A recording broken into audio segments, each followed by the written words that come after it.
ટાણું આવે અને ધીરવી જાવું. આપણી માલધારીની બાઈ, ખાગેશ્રીનો ડુંગર, પડથારની માલિકોર માલધારીની બાઈ, વિહકોર હત્યા, પતિને પેરેલિસિસનો હુમલો આવ્યો હતો, ખાટલાના માલિકો હાડકાનો માળો થઈ ગયો હતો. કુતિયાણાની બજારની માલિકો છાણા વેચી અને છોકરાઓને નભાડતી હતી. કુતિયાણાની બજારમાં છાસ વેચી અને છોકરાને નભાડે. અને એમાં એક દી હુંડો લઈને હાલી જતી હતી અને દેર હામો જેડ્યો ને દેરે એટલું કીધું, કૌટુંબિક દેર હશે કોઈ, હામો જેડ્યો ને એટલું કીધું, ભાભી હવે તો રામદેવને નાખીએ ક્યાંક, હવે તો રામદેવને ક્યાંક નાખીએ, વાંધો નહીં થાય. આ રામદેવની વાહ તો કેટલા વરહ બગાડે, ખાટલામાં હાડકાનો માળો થઈ ગયો, હવે આને ક્યાંક નાખીએ, હવે ક્યાંક નાખીએ, તારું જીવન સુધારી લે. અને તઈ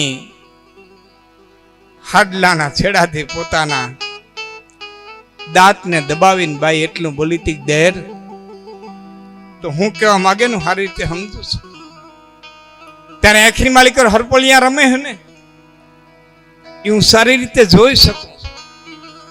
દેર તો ઘણી વખત મને બોલાવતો તો મોઢું ફેરવીને વહી જતી હતી. કોઈ દી તારા સામું મેં જોયું નતું, તને કોઈ દી જવાબ દેવા માંગતી નહોતી. હિમાળે ઉભી રાખીને મને બોલાવ્યો ને એટલે મારે બોલવું પડે છે. અને એક કુતિયાણાની બજારની માલિકો છાણા વેચી અને છોકરાઓને નભાડનારી ભારતની આર્ય નારી, એક ગરીબ માલધારીની બાઈ છાત વેચી, દૂધ વેચી, દહીં વેચી અને છોકરાઓને ઉજેરનારી માલધારીની બાઈ તેથી દેરને કહેતી હતી, મારો જવાબ જોઈને તારે. અને બાઈ જવાબ દીધો તો કઈ હું ડગું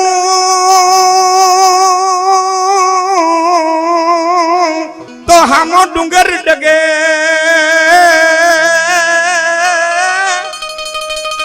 અને પૃથ્વી પાતાળ જાય. અમારા પરિણામ પરો કરું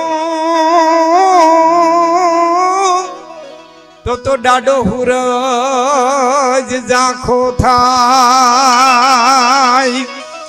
અમારા પરિણામ મારા પરિણામ જો ફરો કરું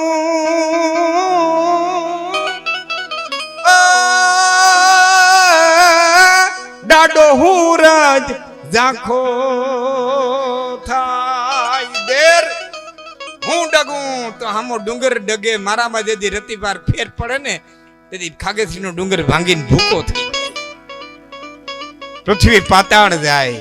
મારામાં ફેર પડે ને તેથી ધરતી છે ગોટો વળીને પાતાળમાં વહી જાય.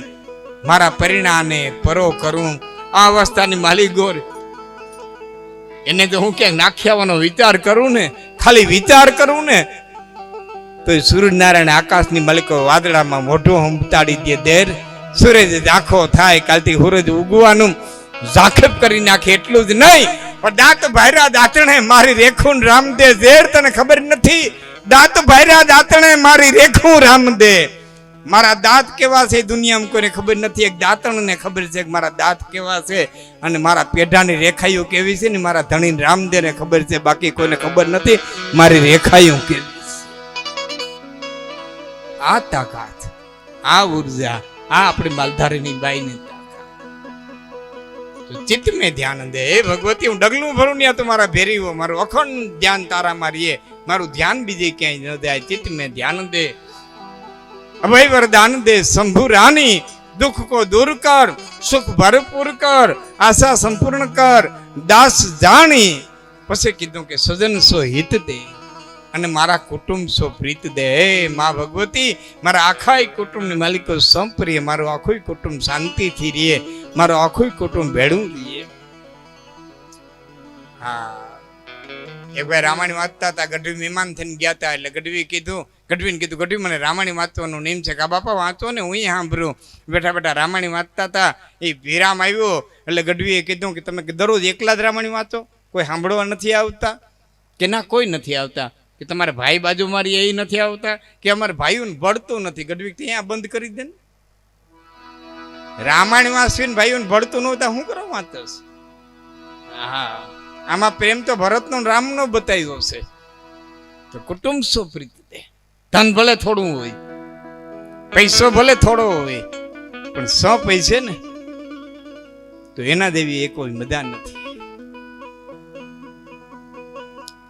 સંપ જેવી એક તાકાત નથી. ઘણી બધી વાતો એની છે આપણા ઇતિહાસોની અંદર, પણ કુટુંબનો પ્રેમ, ભાઈઓનો પ્રેમ સાચવી અને રાખવો જોઈએ.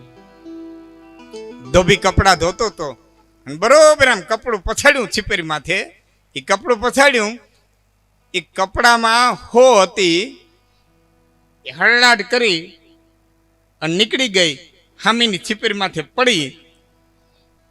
ત્યાં તો ધોબીએ બીજી વખત પછાડ્યું, એ બીજી ફેરે કપડું પછાડ્યું એટલે હોઈએ દોરાને કીધું કે કા પછડાટીયું ખાવી પડે ને, એ દોરા પછડાટીયું ખાવી પડે ને. મારા ફેરો નીકળી ગયો હતો, હરકનેરા નીકળી ગયો હતો, પછડાટી ન ખાવી પડત. એટલે દોરાએ કીધું તું બાઈ તું નીકળી હે, તું પારકી છો, તું ભાગી હોય, તું નીકળી હોય, મારાથી ન નીકળાય. કે કેમ? કે મેં તો મારાવને ભેરા રાખ્યા છે. આ કપડું છે ને એ અમારા દોરાવનું બનેલું છે, મેં મારાવને ભેરા રાખ્યા છે. પોતાનાવને ભેરા રાખવા હોય તો થોડીક પછડાટી ખાવી પડે, થોડુંક સહન કરવું પડે. માટે કુટુંબ સો પ્રીત દે અને જંગમાં જીત દે. મા ભવાની આ જીવન છે, સંગ્રામ છે. આ જીવનના સંગ્રામની માલિકોર હે ભગવતી અમને જીત દઈ દે, એવી ભગવતીની સ્તુતિ કરી અને મારા શબ્દોને હું વિરામ આપી. ખૂબ પ્રખ્યાત થયેલી, પણ તમારા તરફથી જે કંઈ ગોર આવશે તે તમામ ગોર છે એ આ સારા કાર્યની અંદર વાપરવામાં આવશે.